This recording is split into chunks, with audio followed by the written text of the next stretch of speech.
Philip had a really interesting point around the courting process, about whether it's scalable or not. Like, how do you kind of adjust to scale? I know, Nolan, you had mentioned like asking how much time somebody has. Like, how do you kind of adjust that depending on the role you're recruiting for? I think in general, instead of thinking about your recruiting process from your lens, you should think about the recruiting process from the candidate's lens. So one of the things I always tell candidates in an intro call, if we're active, like, and something's actively going on, is, hey, we can move as fast or as slow as you want to, and we will design our process speed around you. I think a lot of companies make this mistake of like trying to just like ram things through. And it just shows like a lack of situational awareness and where the candidate is in their life and how they're feeling about things. And so instead of trying to design like, this is how we're going to court all candidates, I would actually say like design it by the individual. And this is where, as you build a relationship with somebody, you have the opportunity to learn like where they are in their lives, what's going on with their work, what's going on with their family. And the more curious that you get about where they are, the more awareness that you will have of where they would like to be. And oftentimes you'll hear from people like, oh, I love what I'm doing, or I love this project I'm on. Well, it's not time to speed things up. It's in fact time to slow things down. Other times it's like, hey, I haven't been really happy. I've been super frustrated. And then that's the opportunity to potentially like start leading the horse to water of where we would like them to go. And so again, I think there's a gap in the market for humanity, and there's an opportunity for people to be humans and to build real relationships and to get curious about what's happening in another person's life.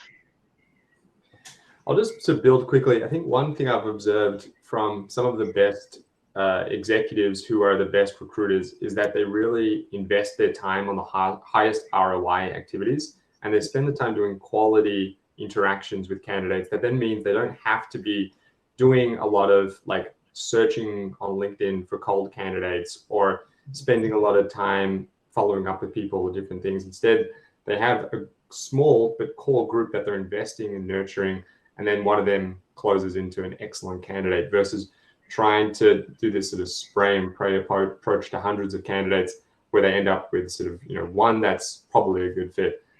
So really like being intentional in how you're spending your hours on doing recruiting. And I think for a lot of founders, I also see them make this mistake of spending maybe 50% of their week doing recruiting, but it's all of the wrong, well, just not wrong, but like low value activities.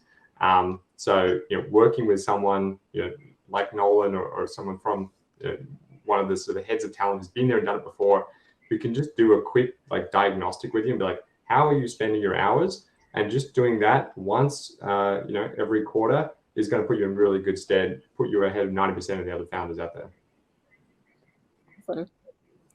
And the courting process doesn't have to be a heavy lift. It could be a text message out of the blue. It could be liking someone's LinkedIn post. All it is engagement with someone, right? It's not a full-blown 2.5 hour coffee conversation all the time. It could just be picking up the phone and calling them, and if you remember their birthday or whatever it is. And so those are the things that will always make you stand out far and away more than others. Yeah, read this article, thought of you, send it to them, things like that. Totally. It takes 3 minutes maximum, right, to do something like that. Such a great call, Melanie. Like, it doesn't always have to be like a coffee or like an event. It's just like a, hey, thought of you, kind of a thing that people love. Yeah, I really like that approach, because it's, again, it doesn't feel like bait and switchy. Like, okay, why is this person like, no, why is Opal reaching out? What does she want? Like, is there some sort of, thing? I do appreciate that. And how can you kind of make it feel less bait and switchy during those interactions, depending on, like, I guess, how well you know the person? I'd be curious about some of your approaches. Super connectors, and there's a lot of these people that work at VC firms, and they're really, really good at this. I think actually like taking notes after every single one of your conversations to like refer back to those things, like, Melanie's saying like shoot somebody a text or shoot them an email. It's when you actually get to know somebody and then something does happen, right? If you take notes and you can refer to things that you have talked about, they ultimately feel heard, and they ultimately feel like you are actually building a relationship with them. And so I actually think in terms of doing network recruiting, oftentimes it's just truly building a relationship and then giving that person the opportunity to opt in versus you always trying to lead with, hey, come work with me. So I actually think just build the relationship and see what happens. Yeah. That makes sense.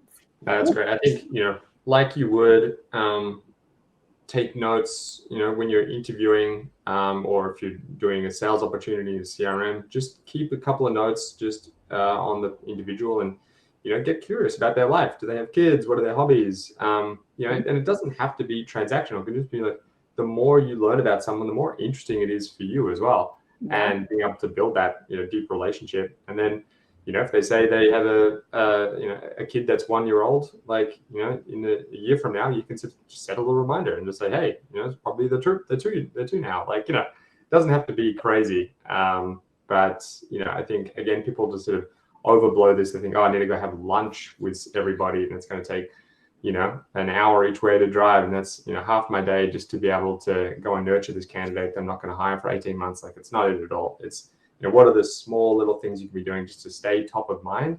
And I think, at Sequoia, they had a really great sort of ethos around this, which is like building value for the candidate over a long period of time. So then when you actually make an ask of them, you've already accrued that sort of foundation of value. And that can be everything from providing, career coaching and different things to making introductions is one of the best, obviously, currencies in Silicon Valley is making introductions and being someone who's helpful in furthering someone else's ambitions or, whether that's career or business through activating your network, and that's another sort of part of this, which is that it's not just potentially that they're going to be a great fit for you right now. It could be that they go find another job, but then 2-3 years from now, then they circle back to you because they knew how great you were right now. So there's all kinds of different future benefits that come from planting those seeds and adding value, to everyone that you interact with.